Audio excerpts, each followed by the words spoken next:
The National Newspaper Publishers Association represents 253 African American owned newspapers across the United States. We are the trusted voice of the community, reporting the news on freedom, justice, and equality.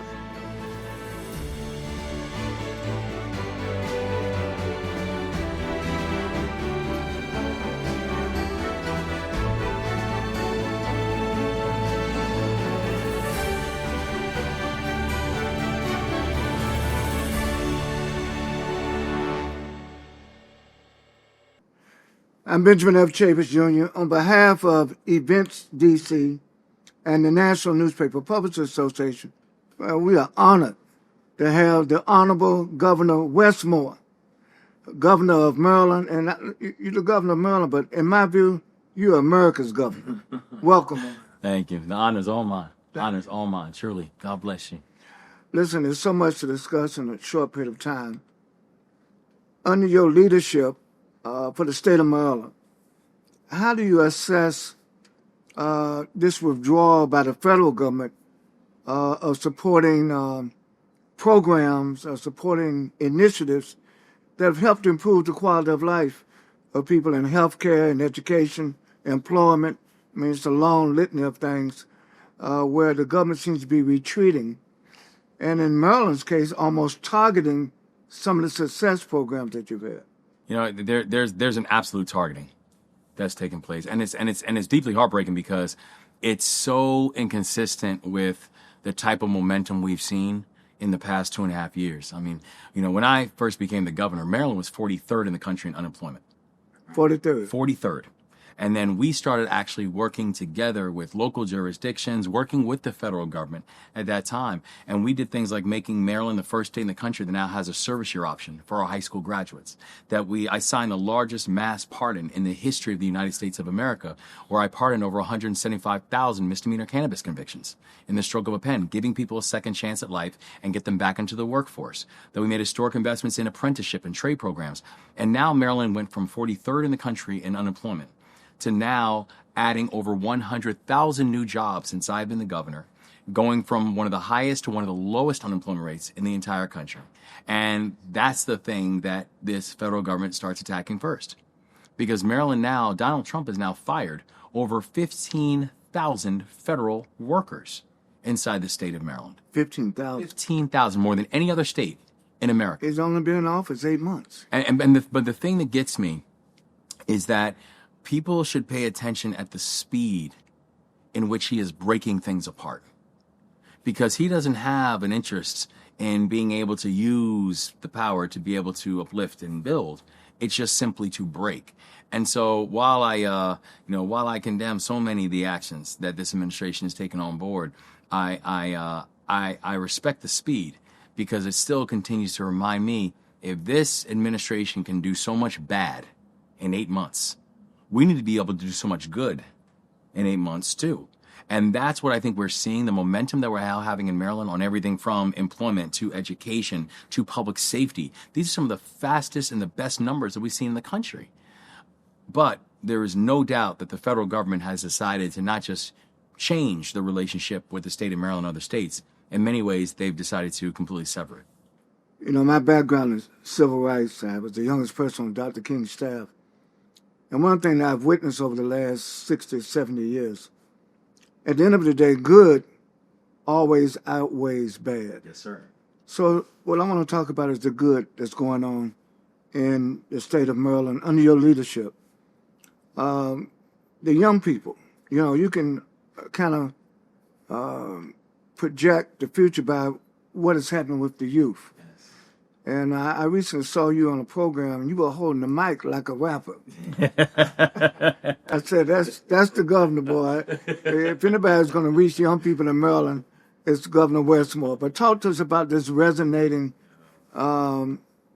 condition, this resonating relationship you have with the youth of Maryland. Yes, sir. And let me just say, Doc, that progress doesn't just happen by accident, and good doesn't conquer evil by accident. It's because we have leaders who make it happen, and that's you. And so I just want to say how much I appreciate you, how much we all do. And you know, and it's interesting because we always had a very strong relationship with younger Marylanders because at first they're the only ones who acknowledged me because I don't come from a political background. It wasn't like the party ever tapped me and was like, hey, we would like for you to run for governor. In fact, the party tapped other people.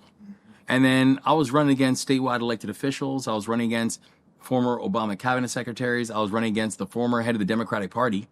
And then me, the guy who never held office before my life.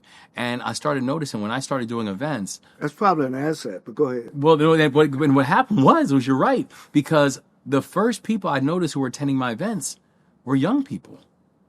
And then as the crowds got bigger and maybe the age got a little older, what I started noticing was the amount of people who came up to me and said, I'm here because, my son told me I should listen to what you're saying. Or, my niece told me she heard you speak and you were saying some interesting things. But that's literally what happened. Young people were the ones who drove our campaign.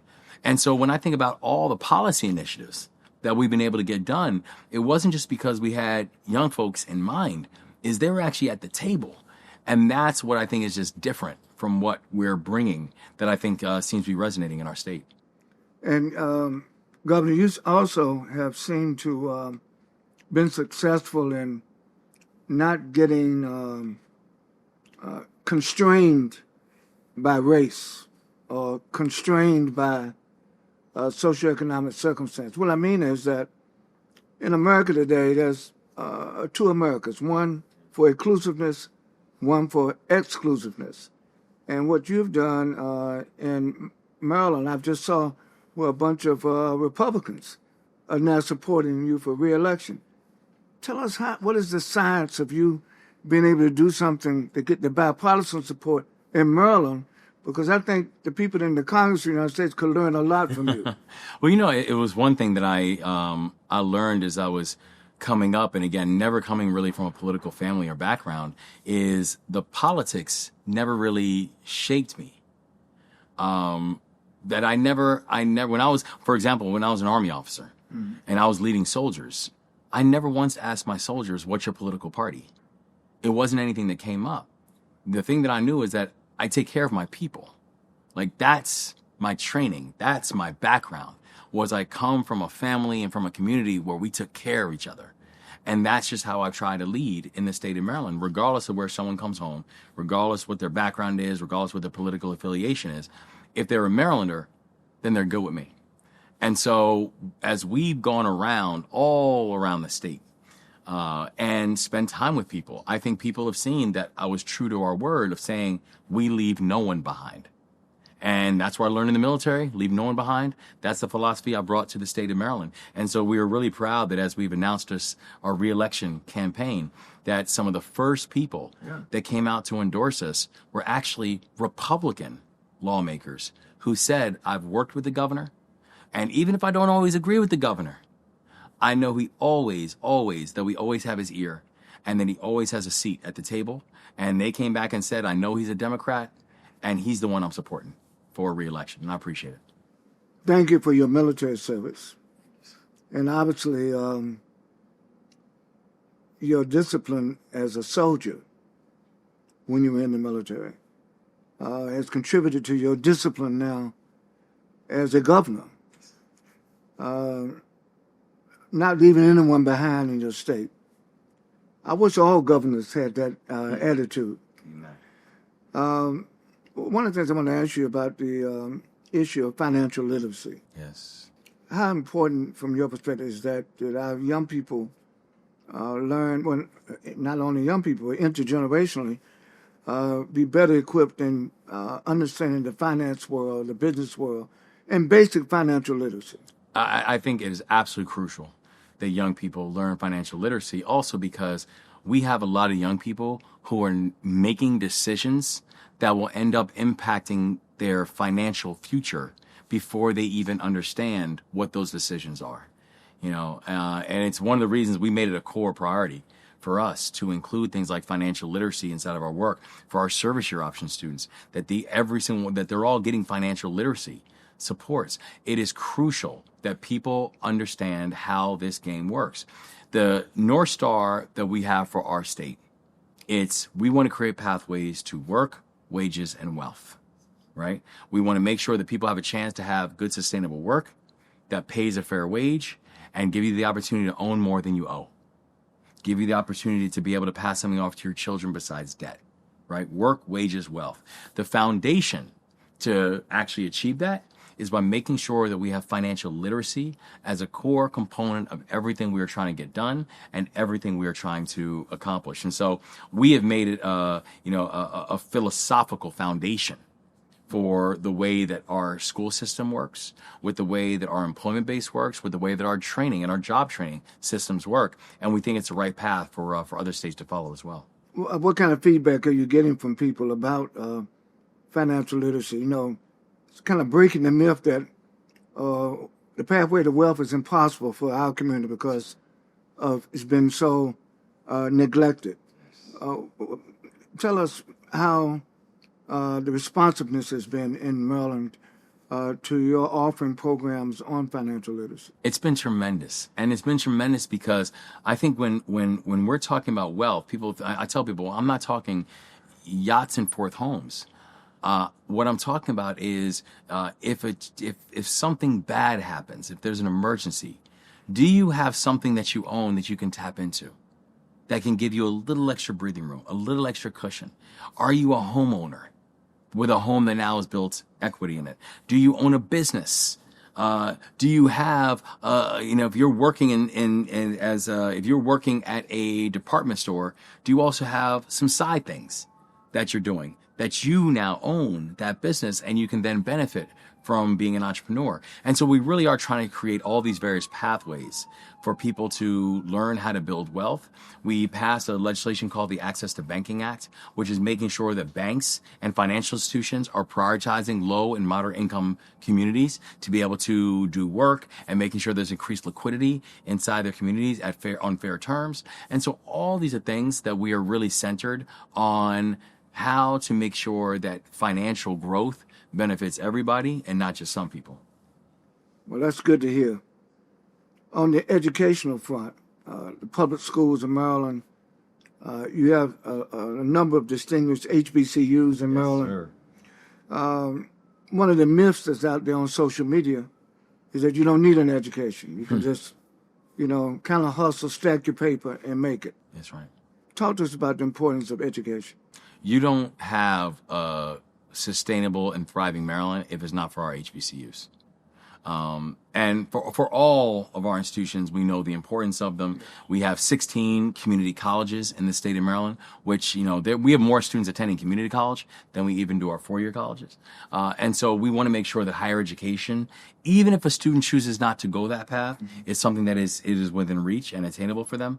But to focus on our HBCUs for a second, the reason that our administration has proudly made historic investments in our HBCUs, we've now invested over $1.3 billion in Maryland's 4 HBCUs since I've been the governor, which is $1 billion, which is a 60% increase from my predecessor. The reason that we have done that is because I believe in the promise of these institutions.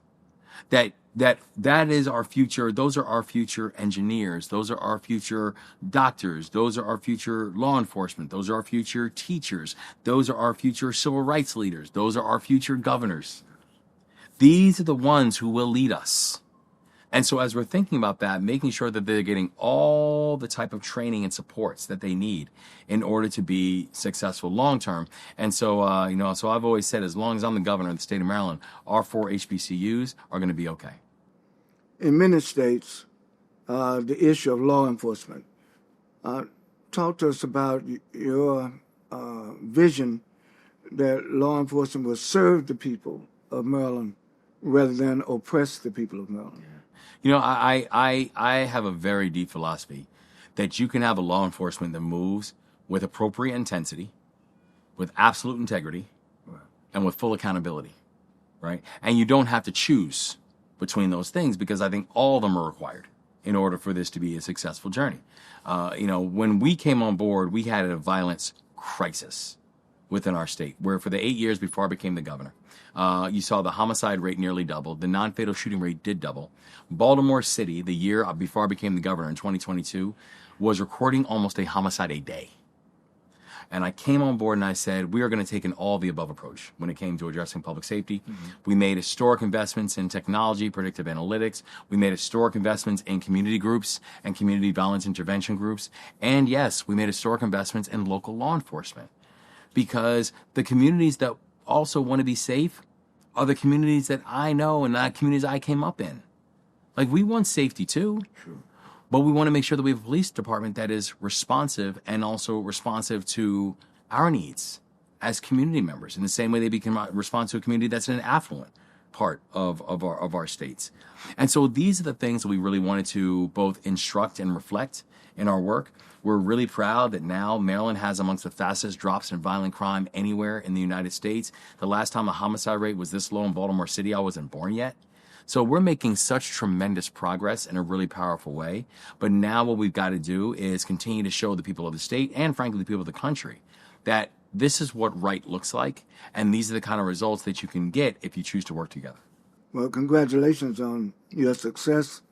And we're hoping that other states will follow Maryland's lead, because across the country, that's a serious issue. It is serious. And it's important that people do take it seriously. Public safety is serious. And it is the number one priority that I have for me. Is like, I want everyone in my state to feel safe. If one person does not feel safe, that's one too many for me. And so we are going to do anything in our power to make that happen. But that's why taking advantage of all these various proven things, not performative, but proven things, we are willing to look at and do in the state of Maryland. Over the last several weeks, there's been a focus on health care, access to health care, depending reduction in Medicaid and Medicare, and even some on Capitol Hill talking about wiping out Social Security. What's your perspective on the importance of ensuring that every American, and certainly every Marylander, has access to quality health care? Health care is a right. And listen, I'm a person who, some of my earliest memories of life was watching a healthcare system fail when I watched my father die in front of me when I was 3 years old. So this sits with me, that we have got to make sure we have a healthcare system that actually reflects people and sees people and supports them. That's why I can never understand why anyone in Washington would look at how you would define making America great as taking people off of health care or driving up premiums so people can't afford it. I don't understand this. And so, we've made some of the largest investments in healthcare in our state's history. We just invested, helping to create the first hospital in the Eastern Shore in generations, in the Eastern Shore of Maryland, which we're very, very excited about. It'll serve six different jurisdictions in Maryland, 6 different counties on the Eastern Shore. And it's because it's a state initiative. That's exactly right. That's exactly right. And it's important because that was a part of the state that oftentimes felt left behind. And we came in directly and deliberately said, we are not going to leave you behind. But when we're watching some of these policy conversations coming out of Washington, like there's a brutality in some of these policies that are being drafted and created that in our state we just we have deep issues with. So, Governor, I always ask this question at the end. For all of what you know, for all of what you've been through, for all of what you see, what today gives you your greatest hope? My people, Marylanders. These are, we're a resilient bunch. Over 15,000 of them have been told that these public servants who are doing really important work for us, they've been told that your work is not only no longer needed, your work is the blame.